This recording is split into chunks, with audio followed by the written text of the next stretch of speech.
ئێمە لە بەڕێبەرایەتی نیشتنگەی هەولێرین کە ئەم دامەزراوەیە سەر بە وەزارەتی ناوخۆی حکوومەتی هەرێمی کوردستانە لەم فەرمانگەیە باز لە بڕیار و هەنگاوەکانی کابینەی حکوومەتی هەرێمی کوردستان دەکەین کە چه خزمەتی بە هاوڵاتیانی بیانی و هاوڵاتیانی خۆمان کردووە. ئەم بڕیارانە بوونەتە هۆکاری چی؟ هاوکاتیش ئەوەی کە گرینگە لەم بەرنامە باز بکەین لەم ماوەیە دیاردە جیاوازەکان لە ساختەکاری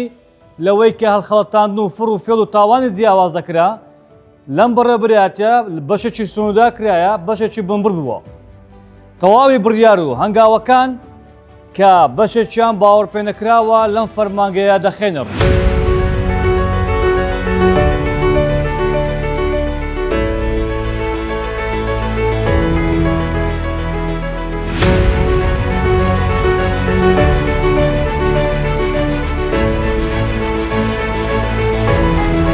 بەرنامەی شەمپەنجە بە چیرۆکی ئافرەتێکی بیانی دەست پێ دەکات کە مافەکەی لەلایەن حکوومەتی هەرێمی کوردستان و وەزارەتی ناوخۆ بۆی دەگەڕێنێتەوە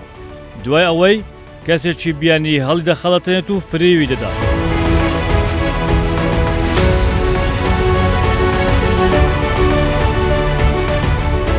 ئافرەتەکە دوای وەرگرتنی وتەکان و چۆنیەتی ئەو فێڵەی لێکراوە بەشی بەدۆدا چوون دەست دەکەن بە لێکۆڵینەوە. سيدي أم خاتونة كشي هيا وحزلك كشي لبو جنبتان بلاتن تفضلي شنو عندك مشكلة واحكي لي أنا كنت تعامل مع شركة من لەگەڵ کۆمپانیای مامەڵەم دەکرد کە لە بەختیاری بوو لە مانگی دووەوە مۆڵەتی نیشتەجێبوونەکەم پێدا بوون تا بۆم نوێ بکەنەوە. من مڵکم هەیە لە هەولێر ویستم بۆم بکەن بە 3 ساڵ وتی پاسەپۆرتەکەت ساڵ و نیوێکی ماوە نابێت پێویستە نوێی بکەیتەوە. وتم باشە ئیتر مۆڵەتی نیشتەجێبوونەکەم و پاسپۆرتەکەم پێدا تا بۆم نوێ بکاتەوە. وتی دەستم بە ڕێکارەکان کرد ماوەیەکی زۆرە لە لایتی وتم چی بەسەر هات وتی پێویستی بە 3 مانگونیوە تا پاسەپۆرتە نوێیەکەت تەواو دەبێت. 3 مانگونیوەکەی تێپەڕی و مۆڵەتی نیشتەجێبوونەکەم تەواو بوو پاسەپۆرتەکەس چاک نەبوو. پێشکەمتر لە مانگێک وەکالەم بۆی کرد لێرە لە هەولێر تا پاسەپۆرتم بۆ بکات. ئیتر وتم ڕێکارەکان بوەستێنە مۆڵەتی نیشتەجێبوونەکەم بۆ بکە بە ساڵێک لەسەر پاسەپۆرتە کۆنەکەم. وتی باشە کەواتە ڕۆژی یەکشەممە پشکنینی خوێن بکە. ئیتر هەموو ڕۆژ ئەمڕۆ ناسبەیم پێدەکات و هیچی بۆم نەکردووە. منیش پارەی تەواوم داوە بۆ مۆڵەتی نیشتەجێبوونی 3 مانگی.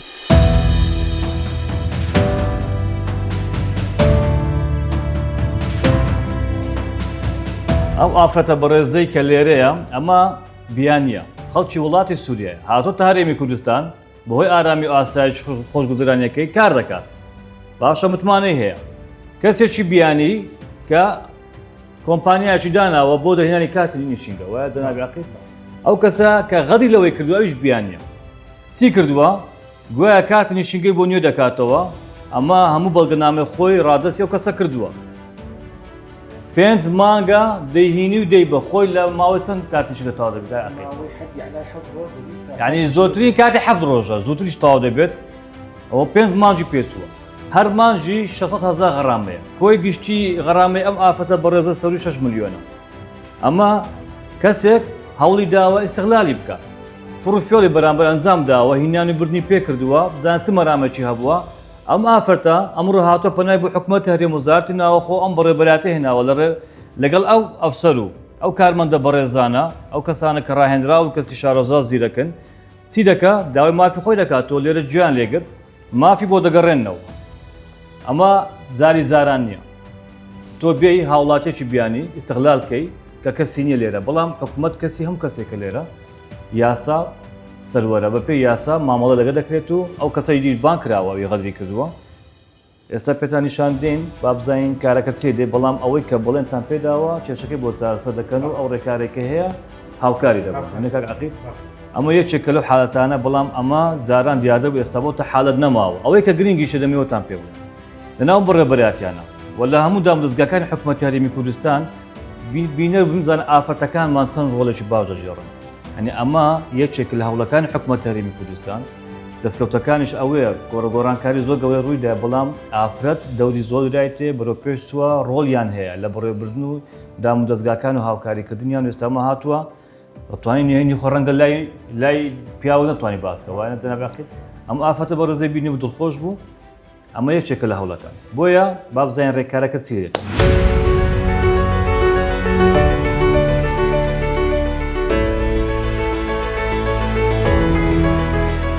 پێش نیشاندانی دەرئەنجامی لێکۆڵینەوە عەقید هیوا بەرپرسی بەشی بەدواداچوون باز لە هەوڵەکان و چۆنیەتی لێپرسینەوە دەکات دەرهەق بەو کەسانەی کە هەوڵ دەدەن ساختەکاری و فڕوفێڵ ئەنجام بدەن. ئێمە لە بەشی بەدواداچوون لە بەڕێوەبەراتی نیشتنگەی هەولێر بەدواداچوون بۆ هەموو کەسێکی بیانیەکەین لە سنووری هەولێری پایتەختی کوردستان نیشتەجێیە پێویستە کارتی نیشتنگەی هەبێت. هیچ کەسێکی بیانی بەبێ کارتی نیشتنگە ناتوانێت نیشتەجێ بێت. ئێمە وەکو بەڕێوەبەراتی نیشتنگەی هەولێر چۆن مافی هاوڵاتیانی خۆمانە پارێزین بە پێی یاسانی و دەوڵەتەکانیش کارەکەین مافی کەسی بیانیشە پارێزین. ئەمڕۆ هاوڵاتیەکی بەڕێزی بیانی خۆی سەردانی بەشەکەمانی کردووە سکاڵای هەبووە لەسەر کەسێک هەر ئەویش بیانیە کەوا دیکۆمنت و پاسەپۆرتی لێوە گرتووە کاری نیشتنگەی بۆ جێبەجێ بکە لە مانگی دوو هەتا ئێستا کارەکەی بۆ جێبەجێ نەکردووە لە ڕێگەی تەلەفۆناتی بەڕێوەبەراتەکەمانەوە ئاگادارمان کردووە ئامادە بێت و دەستمان کردووە بە بەدواداچوون بۆ ئەو کەیسە و چارەسەرکردن. دەربارەی حاڵەتەکانی بڵێن ساختەکردن و فرتوفێڵی زۆر کەم بووەتەوە لەبەرەوە دەستگاکانی وەزارەتی ناوخۆ بەڕێوەبەراتی نیشتنگەی هەولێر هەوڵێکی زۆرە دەن بە دواداچوونی ڕۆژانە و لە هەموو کاتەکان 24 کاتژمێری لە سەر خەتین بۆ ئەوەی هیچ کەسێک فێڵی لێ نەکرێت. بەڵام حاڵەتیش خۆتان نەزانن ژمارەیەکی زۆر بیانی نیشتەجێن حاڵەتی داردی دەگمەن هەیە ئێمە دەست بەجێ لێ پێچینەوە و بە دواداچوونەکەین هەتا گەینە ئەنجام و کەسی تاوانبار سزا دەدەین ئینشاءڵڵا. لە چوارچێوەی کارنامە و کاری کابینەی نوێمی حکوومەت هێرمی کوردستان وەزارەتی ناوخۆ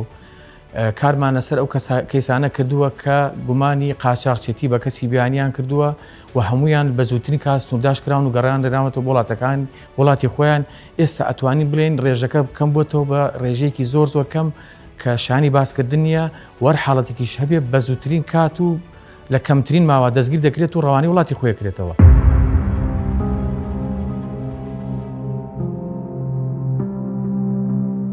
دوای لێکۆڵینەوە لە مامەڵەی ئەم ئافرەتە دادخواست ناسنامەی ئەو کەسەی کە ئەم ئافرەتەی فریو داوە وەک تۆمەتبار بانگ دەکرێت بۆ نیشتنگەی هەولێر و لێپرسینەوە لەم کێشەیە دەست پێ دەکات.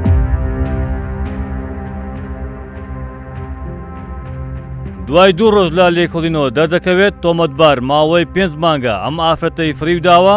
کە بۆتە هۆکاری سزای پێبژاردننی دواکەوتنی کارتی نیشتنگە بە بڕی زیاتر لە 5 ملیۆن دینار هەروەها چەند مەرامێکی تایبەت. سەبارەت بە دەرەنجامی لێکۆڵینەوە لەو چیرۆکە و هەوڵەکانی وەزارەتی ناوەخۆ لەبارەی گۆڕانکاریەکان و پێشکەوتن و هەنگاو و بڕیارە گرنگەکان عەقید ڕزگار بەڕێوەبەری نیشتنگەی هەولێر دەبینی.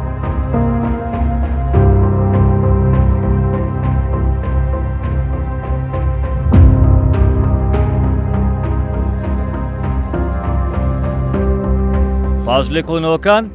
دادخواست مافی خۆی وەردەگرێتەوە. ئەو بەڕێزە سەدان ئێمە کردووە کە مافی خوراوە ئەمە شتێکێکە لە قوربانەکانی تاوانێست ئەو کەسانی کە دان و ئیستیغلال لە خەڵکەکەی بکەن ئەو بوو کە مانج 2 سەدانی کردین سەدانی بەشی بەدواداچوونی کرد لەلایەن ئەفسەرەکانمان بەدواداچوونی بۆ کرا کە دواتر بانگی کۆمپانیەکەمان کرد پێ دەرچوو کە هەم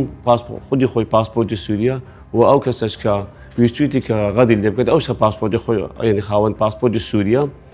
بۆی بەدواداچوونمان کردو بۆمان دەرکەوت کە مافی وەی خورایە و ئەو کەیتر ویستویتی کە غەدی لێ بکاتەوە بە بڕ پارێکی یەکجار زۆر ویستویتی کە نیشتنگەی بۆ نوێ بکاتەوە و دەرچوو هیچی بۆ نەکرد نەیتوانێت نە پاسپۆرتەکەی بۆ نوێ بکاتەوە نە ئیقامە نیشتنگەکەشی بۆ نوێ بکاتەوە و ئەو بوو کە بانگی کۆمپانیەکەمان کرد توانیمە لە ماوەی 2 ڕۆژ هەم پاسپۆرتەکەی و هەم نیشتنگەکەمان بۆ نوێ کردەوە و ئێستاش وا خودی خۆی لێرە و کە دەمانێت تەسلیمی دەستی بکەینەوە کە وە دەمانێت ڕاست بگەین کە وەکو حکوومەتی هەرێمی کوردستان و وەزارەتی ناوخۆ بەردەوام ئەمە پژیر و کەسانەکە کە غەدیان لێکراوە دەتوانێت سەردانی بەڕێوەبەرەتەکەمان بکەن لە باشی بەدواداچوون کە هەر کێشە هەر سکاڵایەکەی بێت کە بە زووترین کە بۆ چارەسەر دەکەن بەڵام بەمەرجێ کە بەر لە هەموو شتێک سەردانی ئێمە بکەن پێشەوەی کە خوان قسە لەگەڵیان بکەن سەردانی تاکۆن بتوانین هەم مافیوان وەربگرن بتوانین کە ڕێکاری یاسای بەرامبەر باوەڕش وەربگرن کە دەستیان لەو کارەدا هەیە.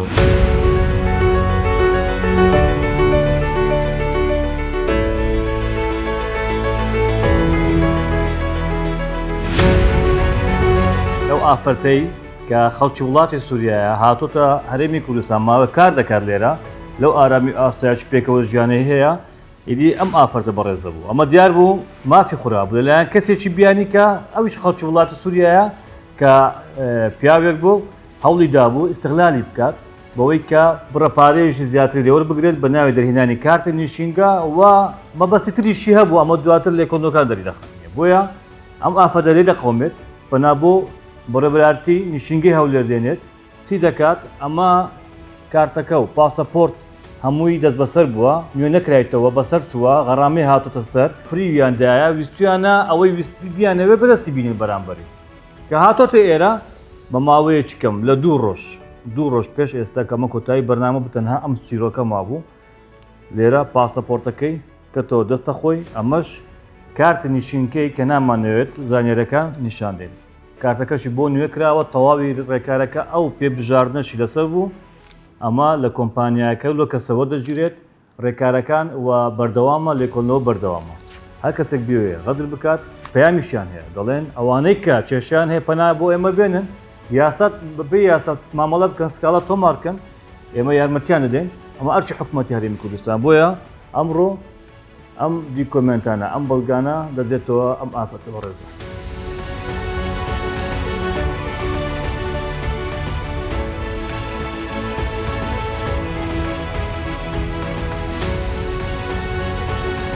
أنا بتشكر حكومة إقليم كردستان وبتشكر دائرة الإقامات ووزارة الداخلية. من سپاسی حکوومەتی هەرێمی کوردستان دەکەم سپاسی فەرمانگەی نیشتەجێبوون و وەزارەتی ناوخۆ دەکەم سپاس بۆ خوددا توانیان بە 2 ڕۆژ مافم بگەڕێنەوە من لێرە هەست ناکەم بیانیم ئێرە وڵاتی دووەمی منە چونکە ئێرە ئارامە ئاوەدانە دەمەوێت هەروە بە ئارامی لێرە بژیم سپاس بۆ خوددا نەیان هێشت هەست بکەم بیانیم.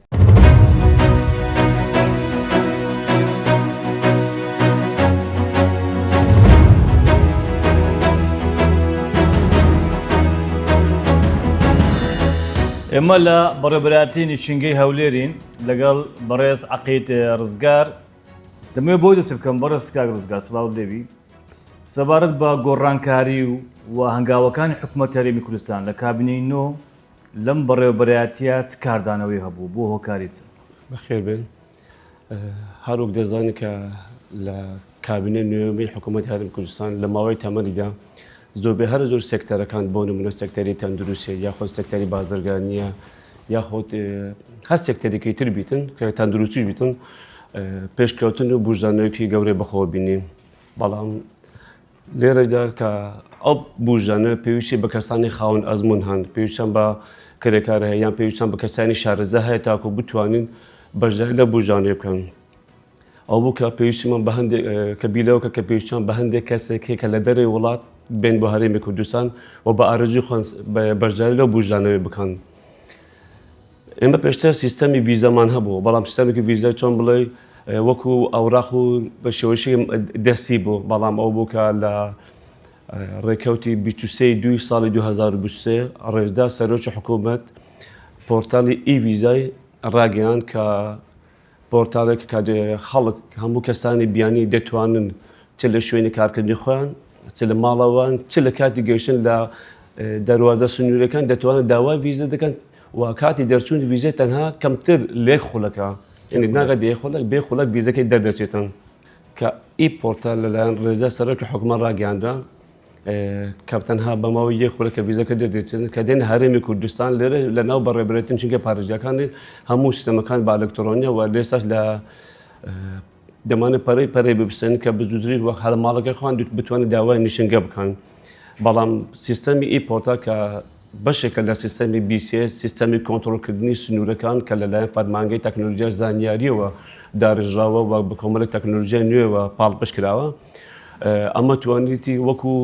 بۆزاتی ناخۆ وەکو بەڕێبەرێکی پارێزگاکە سوودێکی یەکجار زۆری لێ ببین کرد شتەکان وەکو بڵێ وەرەقا نەمایە لا هیچ پەڕێک نەمایە تەنها بە شێوەیەکی ئەلکترۆنیک کارەکان بەڕێوە دەڕاتن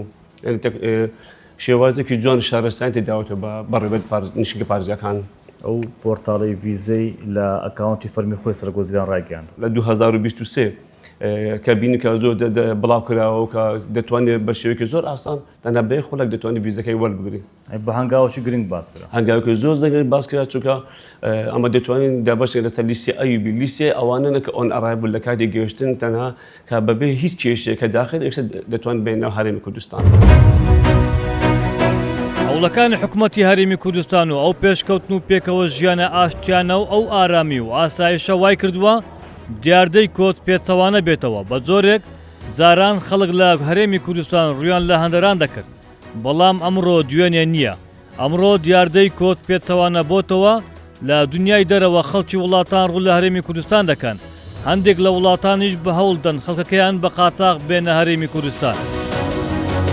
لە هەرێمی کوردستان بۆتە جێگای متمانەی گەورە بۆ هاوڵاتیانی بیانی خەڵکی بیانی و بۆ بەرهێنران ئەم ڕوتێکردنی بۆ بەرهێنران خەڵکی دنیا بۆ هەرێمی کوردستان نزیکەی زیاتر لە نزیکە 80 دەوڵەت لێرەوە بزان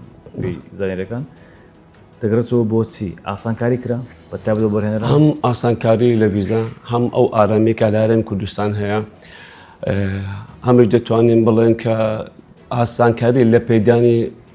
نشینگە زۆر و بەرهێنەران یاخود ئەوانەی کە لە یەکێکی نیشتەجێبوون دەکڕن پار بە ڕێنمایی ژمارە 4 ساڵی 2025 بڕیاری دەرکرا کە لەو ڕێنمایەکە هەر کەسێک کە یەکێکی نیشتەجێبوون بکرێن دەتوانێت بۆ ماوەی هەتا 3 ساڵ نشینگە وەربگرێتن بەڵام کەسی وەبەرهێن کە خاوەنی خودی پرۆژەی بەرهێنانەکەیە دەتوانێت لە 1 ساڵ هەتا 5 ساڵ ماوەی کاتی نیشتەجێبوون وەربگرێتن مافی مانەوەی هەتا 5 ساڵ بە بێگەڕانەوە بۆ بەڕێبەرەتی نشینگە پارێزگاکان.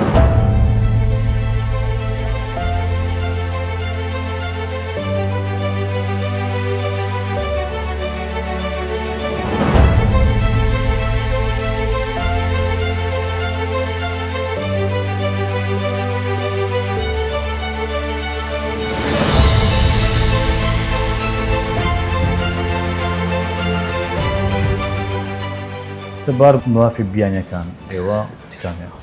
ئێمە وەکو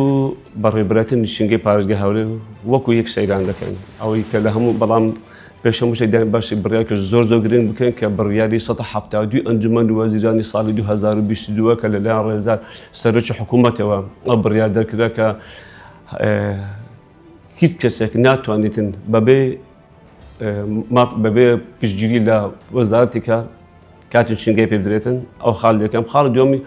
بۆ هەر کەسێکی بیانی کە لە شوێنە کار دەکات پێویستە 3 کەسی خۆماڵ لێ کار بکات بۆ نمونە ئەگەر جێگایەک یەک کەسی بیانی کارکات پێویستە 3 کەسی خۆماڵ لە شوێنە کار بکات ئیتر ئەم ڕێژەیە بە پێی ژمارە بیانەکە زیاد دەبێت و 3 کەسێکە زیاد دەکرێتن ئەم بڕیارە بۆ کوپاپچێک بۆ خەڵکی هەرێمی کوردستان بۆ گەنجەکان ئەوانەی کە گریمان کۆمپانیاکی بیانی دێ لە بڕی ئەوەی هەموو کرێکاری خۆی بێت دەبێت لە 3 کرێکارێکی بیانیبی 2 خۆماڵی بیت 3 خۆماڵی واتە یەکی بیانی و 3 خۆماڵی بەز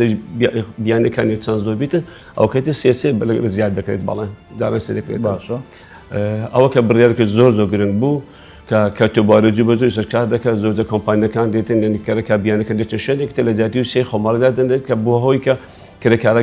خۆماڵەکان خۆمان یا خۆ بڵێ خاوەن کارەکان لێرە کارە پێ بدرێت و سوودێکی یەکجار زۆریان لێ بینێ و کامە لەلایەن وەزار ناخۆ زۆر لەلایەن بەڕێز وەزن ناخۆ دەخل لەسەر ئەو خاڵە دەکاتەوە یا ئەو بڕیار دەکاتەوە کە پێویستە جێبەجێ بکرێتن.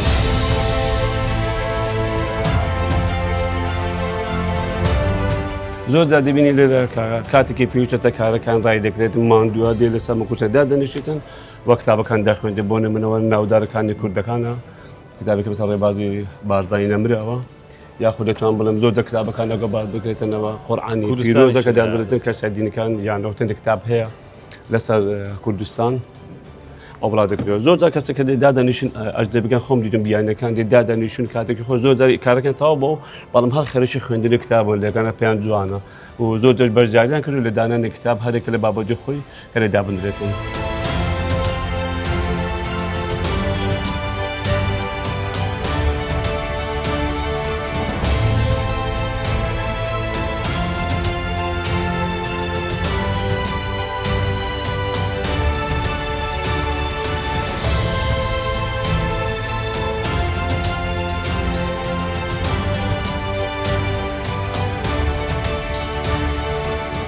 کاکە ئەرە جێی منداڵانە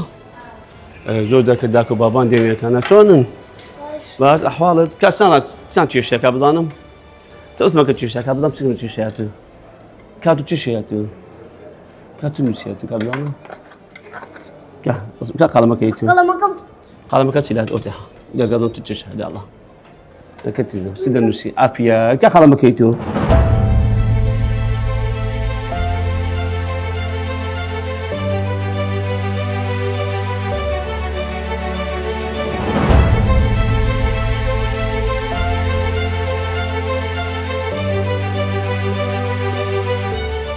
الزور ممنونة من جهة حكومة إقليمية كردستاني براستي إيشين زومة شاندن أو معاملة زود ماشينن از قال لك كيف وشم بوان جبر إيشيما زود ماشينن زور سباسياوان دكن. اسمي جوليا وصار لي تقريبا من ناوم جوليا و نزیکی 3 ساڵە لە هەولێرم لە بواری وەرزشی کار دەکەم. لە سووریاوە هاتووم و بە شێوەیەکی گشتی ژیانکردن لە هەولێر زۆر خۆشە. شارێکی زۆر ئارامە، میلەتێکی دەستکراوە و باشن. ئارامی و ئاوادانێکی زۆر هەیە لێرە. بەدڵنیاییەوە سوپاسی حکوومەتی هەرێمی کوردستان دەکەین. شكر حكومة الإقليم على هيدا الأمان الموفرين وللشعب بشكل عام. گۆڕانکاری لە سیستەمی ڤیزا و پاراستنی مافی کەسانی خۆماڵی و پاراستنی بەرژەوەندی هاوڵاتیانی کوردستانیش لە پاڵ ئەو هەموو کرانەوە و کار ئاسانیە بۆ خەڵکی بیانی گەورەترین دەستکەوت و بەرەو پێشبردننی کوردستان بوو لە ماوەی کابینەی نوێی حکوومەتی هەرێمی کوردستان کە ئەنجامدرا.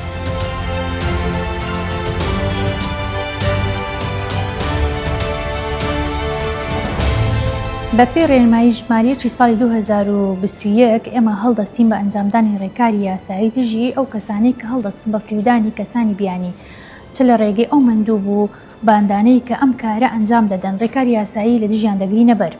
لە کابینەی نوێی حکوومەتی هەرێمی کوردستان کۆمەڵێک دیاردەی نایاسایی وەکو ساختەکاری و تەزویر قاچاق کۆمەڵێک باندی فێڵباز کەم کاریان ئەنجام دەدات کاتێک کە کەسێکی بیانی دەهاتە هەرێمی کوردستان ئەمانە چیان دەکرد ئەم کەسە بیانانە هەڵدەخەڵەتاند کە بە ناوی دیاردەی دەرهێنانی کارتی نیشینگە هاوکات زۆر جار ئیستیغلال دەکران و زۆر جار پارە قوربانیان لێوەدەگیرە. بۆیە ئەم بڕیار و ڕێنماییانی وەزارەتی ناوخۆ فەرمانگەکەمان بووە هۆکاری کەمبوونەوەی ئەم دیارد و تاوان و ساختەکاریانە و هەڵخەڵەتاندانە و هەڕەشەکردانەی و کەمبوونەوەی دیاردەی بازرگانیکردن بە مرۆڤ و قاچاقچێتی و مافی کەسی بیانی بە تاوەتی پارێزراوە. ئەمە یەکێکە لە دەستکەوتە گرینگەکان کە لەم فەرمانگەیە لە کابینەی نوێی حکوومەتی هەرێمی کوردستان دیاردە و تاوان بە شێوازێکی بەرچاو کەمی کردووە.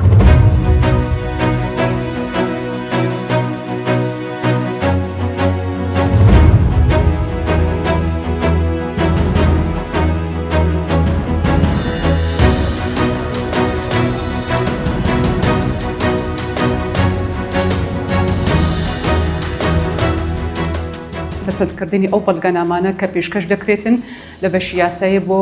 دەرهێنان یان نوێکردنەوەی نیشینگە لە بۆ ئەو کەسەی بەیانیانە کە داخلی هەرێمی کوردستان دەبن بە شێوەیەکی فەرمی. پاش ئەو پەسەندکردنی ئەو ئەوراقانە دەستە ناو سیستەمی کە کۆدیان هەیە سیوان سپۆنسەرەکان کەفالەی شخصی سپۆنسەریان هەیە و هەروەها ئەو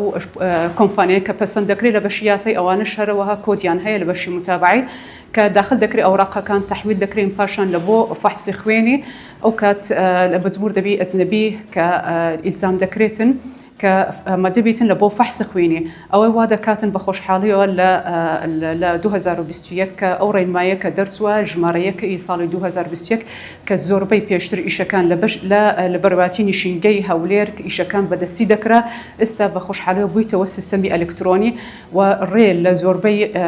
تەزویرەکان گیرایە لەبەرەوەی هەموو پاسپۆرت بەڵگەنامەکان کە پێشکەش دەکرێت چ لەلایەن محامی بەڕێزەکان چ لەلایەن سپۆنسەری لە کەفالەی شخصیەکان کە سپۆنسەریان عێراقیە چێک دەکرێتەوە لە بەشی یاسایی بینی ئەو بەڵگەنامانە و هەروەها لە بینی ئەو پاسپۆرتانە دۆکیومنتەکان کە تەقدیم دەکرێتەوە و زۆربەی ئەو کەسانە مەسەلەن کە تووشی تەزویراتی دەکرێتەوە چ لەلایەن تەرەفی ئەزنەبی ئەو تەرەفی عێراقی ئەوانە دەبتەکەیسی یاسایی و تەحویلی محکەمە دەکرێنەوە و ئیجراعاتی یاسایی بەرامبەریان دەکرێتن.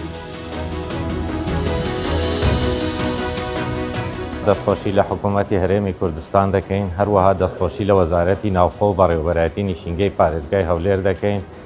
کە ئێمەی پارێزەر ئیشەکانمان زۆر بە شێوەیەکە ڕێکوپێک بەڕێوە دەچن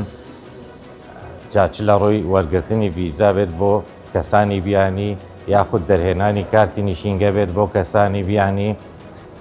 کە ئاسانکاریەکی زۆر باش کراوە بۆ کەسانی بیانی کە بتوانن بە کەمترین